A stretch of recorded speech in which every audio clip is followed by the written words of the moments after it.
Escola dominical, feita pra mim, pra você. Espaço pra crescer e a Bíblia conhecer, sempre junto com você. Escola dominical, feita pra mim, pra você. Espaço pra crescer e a Bíblia conhecer, sempre junto com você. Graça e paz a todos que nos acompanham aqui no canal Palavra Viva e Fiel. Vamos ao estudo da nossa revista da CADB, PSC, Programa de Educação Cristã Continuada. Neste trimestre com o tema Servos de Deus e da Igreja, na primeira e segunda carta de Paulo a Timóteo, carta de Paulo a Tito e carta a Filemon. Nossa lição de número 11 tem como assunto a organização da igreja e a qualificação do líder cristão em Tito, capítulo 1.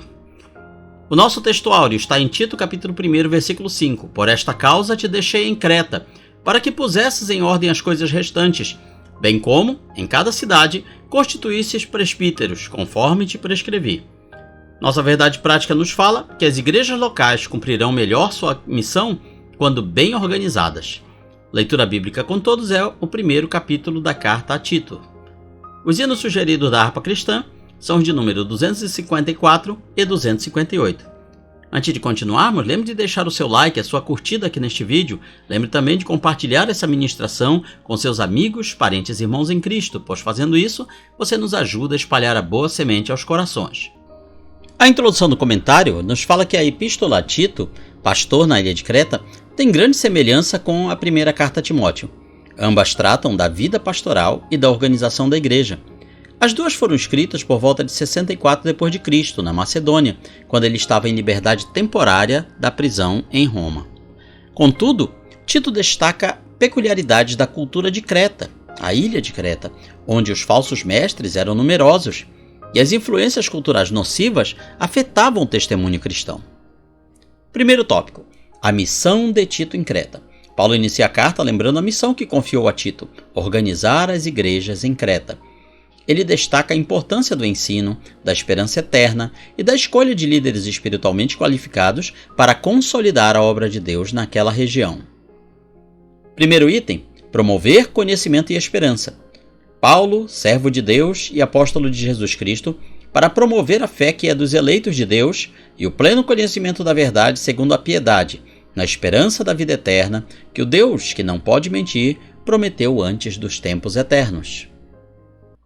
Paulo apresenta-se como servo e apóstolo, enviado com uma missão clara: promover a fé entre os eleitos e conduzi-los ao pleno conhecimento da verdade. O Evangelho não é apenas informação correta, mas transformação visível. O apóstolo vê seu chamado como um instrumento para fortalecer os que creem e consolidar a doutrina em meio a um povo que precisava de direção espiritual sólida. A esperança que sustenta tudo isso é a vida eterna, prometida por um Deus que não pode mentir. Essa era a mola propulsora de toda aquela operação que Paulo, através de Tito, executava naquela comunidade cristã que existia na ilha de Creta. Esse detalhe é significativo, especialmente ao escrever uma comunidade localizada em Creta. Ele é conhecida por sua cultura mentirosa, corrompida. A firmeza da fé cristã repousa sobre promessas eternas feitas por um Deus fiel. Então veja o contraste. A cultura de Creta era uma cultura tolerante à mentira. Era uma região onde mentir era algo bastante natural. Então Paulo está dizendo: o Deus que está comandando tudo, o Deus que está ordenando essa igreja aí, é um Deus verdadeiro, é o Deus que não mente. Então, enquanto a cultura dos cretenses é uma cultura mentirosa, o Deus que nós anunciamos é um Deus verdadeiro, é o Deus que não pode mentir. Essa convicção traz segurança à missão de Tito e à igreja, que precisava crescer alicerçada na verdade imutável de Deus. Segundo item: Tito, verdadeiro filho na fé. A Tito, verdadeiro filho, segundo a fé comum, Graça e paz da parte de Deus Pai e de Cristo Jesus, nosso Salvador. Ao se dirigir a Tito, Paulo expressa um laço profundo. Ele o chama de verdadeiro filho segundo a fé comum, a fé para todos os cristãos. Essa expressão revela confiança no caráter e na maturidade de Tito, bem como a unidade entre ambos no mesmo evangelho. Há uma conexão gerada pela fé em Cristo e pelo compromisso com a obra de Deus. Tito não é apenas um assistente, é um legítimo representante apostólico. A bênção graça e paz aponta para o que sustentaria Tito em sua missão desafiadora. Graça é o favor imerecido que capacita o obreiro. Paz é o resultado de estar em harmonia com Deus e com os irmãos. Paulo mostra que, embora a missão de Tito envolvesse liderança firme e correção pastoral, ela só poderia ser realizada com o coração cheio da graça de Deus e conduzido por uma paz que excede as circunstâncias. Terceiro item: pôr em ordem e estabelecer presbíteros. Por esta causa te deixei em Creta, para que pusesses em ordem as coisas restantes, bem como em cada cidade constituísses presbíteros conforme te prescrevi. Paulo explica que deixou Tito em Creta com uma missão específica: colocar em ordem. Então, isso dá a entender que havia desordem no meio da igreja. Colocar em ordem o que faltava nas igrejas e estabelecer presbíteros ou anciãos ou pastores locais em cada cidade da ilha de Creta. Pôr em ordem sugere corrigir deficiências, firmar fundamentos, dar continuidade ao que havia sido iniciado, com discernimento espiritual e autoridade pastoral. A obra havia começado, mas ainda era necessário organizar e fortalecer a liderança local. A tarefa de nomear presbíteros em cada cidade revela o cuidado de Paulo com a pluralidade e a organização do ministério. Então, ao mesmo tempo que havia diferenças locais dentro de uma mesma região, no caso a ilha de Creta, ainda assim era necessário que essa pluralidade de comunidades fosse acompanhada de uma homogeneidade no ministério. O modelo neotestamentário inclui liderança madura, bem distribuída. Tito não deveria agir sozinho ou por conta própria, mas conforme as diretrizes previamente estabelecidas. A presença de presbíteros fiéis seria essencial para proteger a igreja dos falsos mestres e promover crescimento sadio. Ainda hoje é assim. Cada igreja local tem a sua liderança, seja na forma de pastores, evangelistas, presbíteros, diáconos, e essas lideranças elas têm como principal missão, além de ensinar e pregar, também proteger a igreja das falsas doutrinas, dos falsos ensinos. Assim, Paulo vincula doutrina, liderança e organização como pilares para a saúde da igreja. Vamos ao segundo tópico: qualificação do líder cristão. Paulo orienta Tito quanto aos critérios exigidos para essa liderança. O foco está mais no caráter do que na capacidade. O líder deve ser o exemplo visível da graça e da verdade do Evangelho. Primeiro item: irrepreensível na família. Escreve Paulo, capítulo 1, versículo 6. Alguém que seja irrepreensível, marido de uma só mulher, que tenha filhos crentes que não são acusados de dissolução, nem são insubordinados. O primeiro campo de observação da liderança é o lar. A palavra irrepreensível significa alguém que não oferece motivos legítimos de acusação. A expressão marido de uma só mulher aponta para fidelidade conjugal e integridade moral, ou seja, não um relacionamento poligâmico ou poliamor, como se diz hoje em dia, ou pessoa que tenha vários casamentos já desfeitos. Uma pessoa dessas, sem dúvida, pode se converter ao Evangelho e ser um bom cristão, mas não reúne as qualificações para ser um bom líder, um bom presbítero, um bom pastor, porque ele já tem aí uma repreensão na questão do seu casamento.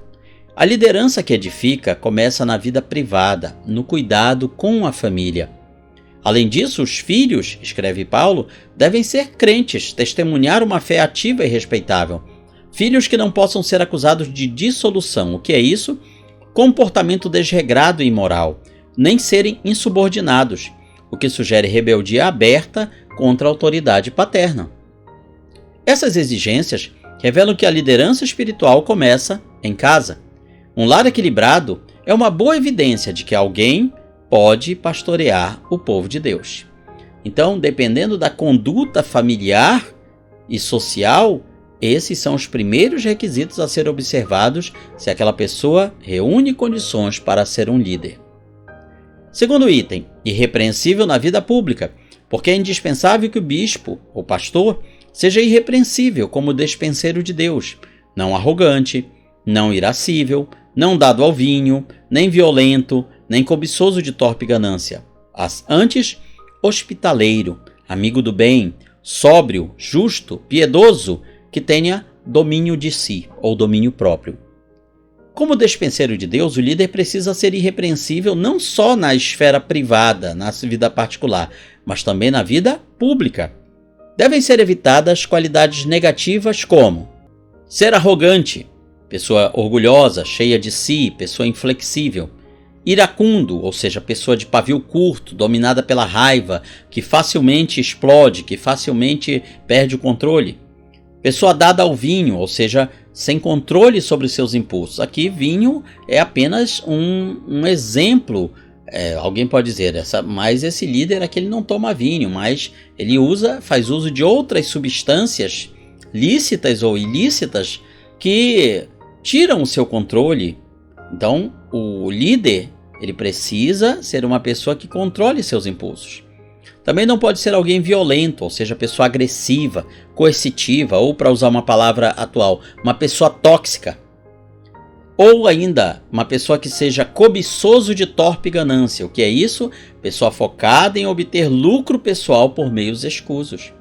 Em contrapartida, o líder deve cultivar qualidades positivas, como ser hospitaleiro, ser bem recebedor, com disposição para acolher os irmãos e forasteiros.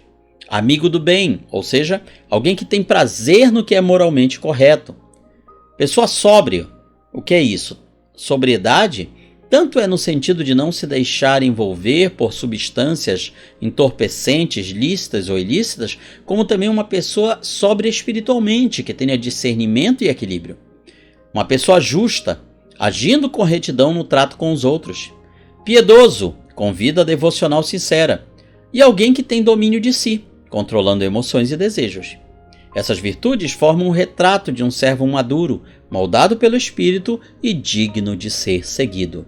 Ou seja, o líder ele precisa reunir em si todas essas qualificações, a fim de que os liderados olhem para ele e digam: eu quero ser como ele. Terceiro item, apegado à palavra e apto para ensinar. Escreve Paulo no versículo 9 do capítulo 1, apegado à palavra fiel, que é segundo a doutrina, de modo que tenha poder tanto para exortar pelo reto ensino, como para convencer os que o contradizem. O líder precisa conhecer as Escrituras, não para ostentar saber, mas para servir com clareza e autoridade espiritual. Apegado à palavra fiel, totalmente comprometido com a verdade do Evangelho. A doutrina correta é o alicerce para todo ministério duradouro. Esse apego à verdade deve capacitá-lo para duas funções principais. Primeiro, exortar pelo reto ensino, isto é, edificar e fortalecer os crentes com a doutrina sadia. Segundo, convencer os que o contradizem, ou seja, refutar os falsos ensinos e proteger a igreja do engano, principalmente num contexto como o de Creta, onde haviam muitos mestres corruptos, ou seja, pessoas com estudo, com conhecimento, tanto secular, quanto bíblico, quanto filosófico, mas que estavam ensinando doutrinas e ideias erradas. Talvez Paulo estivesse se referindo aos gnósticos, que foi uma das grandes heresias daquela época, daquele primeiro século. O gnosticismo, o movimento da gnose, ensinava que havia um conhecimento especial, revelado, e misturava vários pontos da cultura grega pagã com a verdade do Evangelho. Então foi um dos grandes problemas naquela época, e talvez Paulo estivesse se referindo justamente a eles.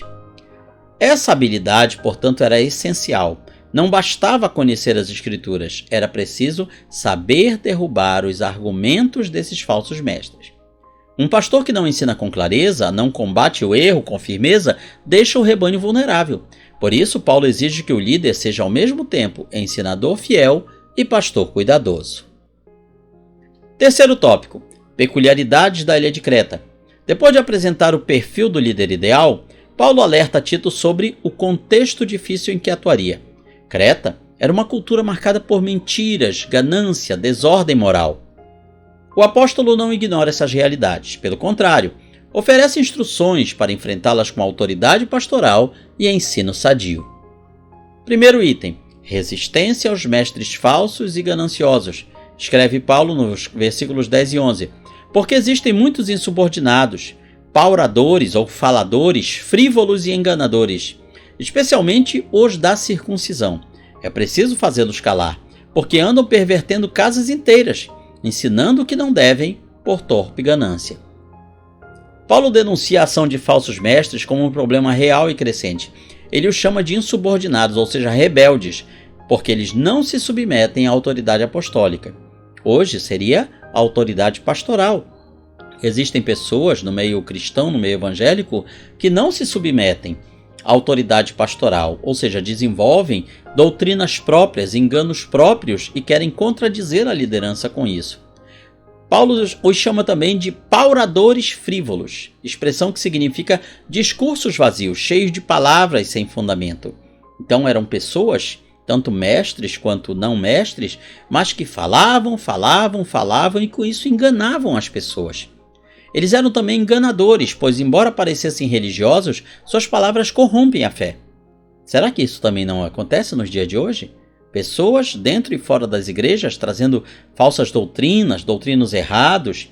Hoje, com a popularização das redes sociais, dos canais de plataformas como o próprio YouTube, mas há muitas outras, as pessoas ganharam assim uma possibilidade de anunciar as suas ideias, sejam elas corretas ou não.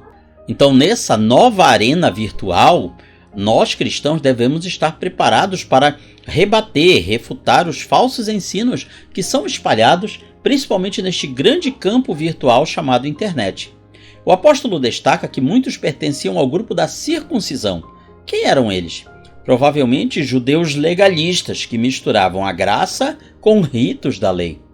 Esses homens estavam pervertendo casas inteiras, famílias inteiras, ou seja, influenciando famílias com as suas doutrinas distorcidas, e o faziam por torpe ganância, motivados por interesses financeiros, ou seja, aquelas pessoas acabavam se convertendo às doutrinas erradas ensinadas por aqueles homens e, iludidas, pagavam a eles donativos, ofertas, e eles obviamente aceitavam. Paulo ordena que eles deviam ser calados, mostrando que o silêncio desses mestres não seria voluntário, mas imposto por uma liderança firme, fiel à verdade, com discernimento e autoridade espiritual. Segundo item: cretenses mentirosos, terríveis e preguiçosos. Foi mesmo dentre eles um seu profeta que disse: cretenses, sempre mentirosos, feras terríveis, ventres preguiçosos. Essa descrição forte e negativa não foi inventada por Paulo, mas citada de um profeta local, provavelmente o poeta cretense Epimênides, no século 6 a.C., ou seja, 600 anos antes de Jesus, Paulo, os apóstolos surgirem. Este homem Epimênides, num dos seus poemas, ele detonava com a sociedade cretense. E mesmo passado 600 anos, aquela sociedade de Creta permanecia do mesmo jeito, corrompida e envolvida na mentira. Ele resume a reputação do povo de Creta em 3 características: sempre mentirosos, ou seja, acostumados a distorcer a verdade; feras terríveis, indicando um comportamento agressivo, impulsivo, até mesmo desumano; e ventres preguiçosos, expressão que revela o quê? Preguiça, gula, busca por prazeres carnais. É o que hoje nós chamamos de hedonismo. O que é o hedonismo? É aquela doutrina que ensina mais ou menos o seguinte: se alguma coisa deixa você feliz, contente, satisfeito, então faça. O corpo pode pecar, que isso não vai contaminar a alma. O corpo é pecador, mas a alma não. Portanto, não se preocupe, faça os prazeres que lhe dão prazer e não se preocupe que a sua alma não ficará manchada pelo pecado. Pois bem, os cretenses eles viviam de acordo com essa ideia. O uso dessa citação cultural por Paulo mostra sua consciência do contexto que a igreja estava inserida. Ele não ignora a cultura local, mas mostra que o evangelho precisa confrontar esses padrões. E essa situação de Creta, abrindo aqui um parênteses, isso vale para qualquer sociedade. Quantas sociedades humanas que têm problemas e defeitos particulares daquela sociedade? Sabemos que a sociedade brasileira, ela tem algumas características negativas, que são um pouco diferentes das características da sociedade, por exemplo, norte-americana, ou da sociedade francesa, ou da sociedade alemã, ou da sociedade chinesa, ou da sociedade japonesa. Cada sociedade tem pontos positivos e negativos. Aqui no Brasil, por exemplo, um dos grandes defeitos da nossa sociedade qual é? A tolerância à corrupção. Ao mesmo tempo que as pessoas dizem não querer a corrupção, mas ela está entranhada em cada momento, em cada tempo da vida cotidiana. Então é algo que o Evangelho combate. Já numa sociedade, por exemplo, como a japonesa, a tolerância à corrupção é muito menor. Existe corrupção? Claro, existe, mas num grau bem menor do que aqui no Brasil, por exemplo. No entanto, a sociedade japonesa, por causa disso, é perfeita? De maneira alguma. Eles têm muito apego pela ordem, pelo autossacrifício, pelo patriotismo, mas eles têm sim problemas particulares que também precisam ser confrontados pelo Evangelho. A liderança da igreja em Creta deveria estar preparada para lidar com essa mentalidade profundamente enraizada, moldando os convertidos segundo a verdade do Evangelho e não pelos hábitos da ilha. Essa ousadia pastoral exige coragem, ensino fiel e vigilância constante. Terceiro item. Todas as coisas são puras para os puros, escreve Paulo nos versículos 15 e 16. Todas as coisas são puras para os puros. Todavia, para os impuros e descrentes, nada é puro, porque tanto a mente como a consciência deles estão corrompidas. No tocante a Deus, professam conhecê-lo, entretanto negam por suas obras. E por isso são abomináveis, desobedientes e reprovados para toda boa obra. Paulo ensina que o problema principal não está nas coisas em si, mas no coração de quem as usa. Quando o coração é purificado pela fé em Cristo, a pessoa consegue lidar corretamente com a vida, com as coisas materiais e com as decisões diárias. Por exemplo, hoje em dia existem grupos cristãos, que se dizem cristãos, que não praticam determinadas ações e atitudes porque dizem que isso vem do paganismo.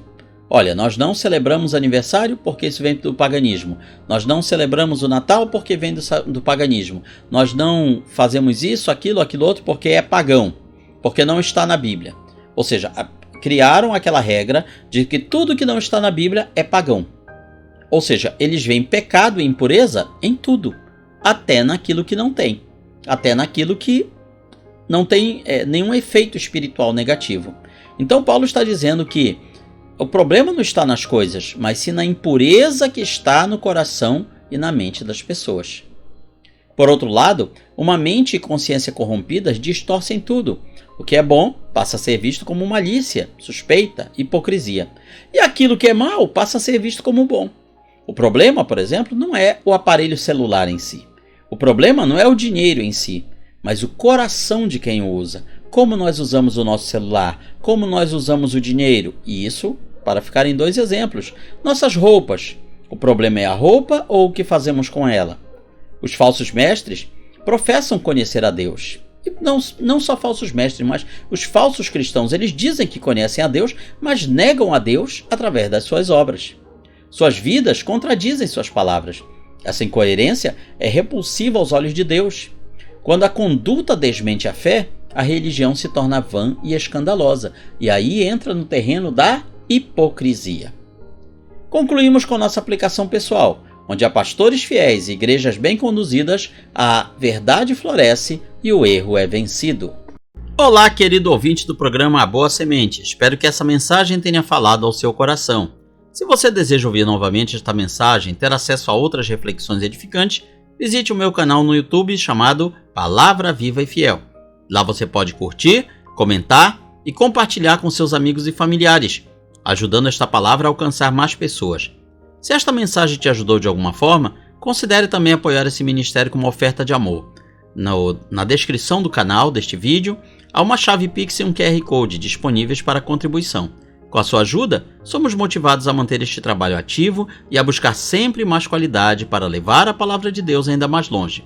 Nos vemos no próximo programa. Deus o abençoe.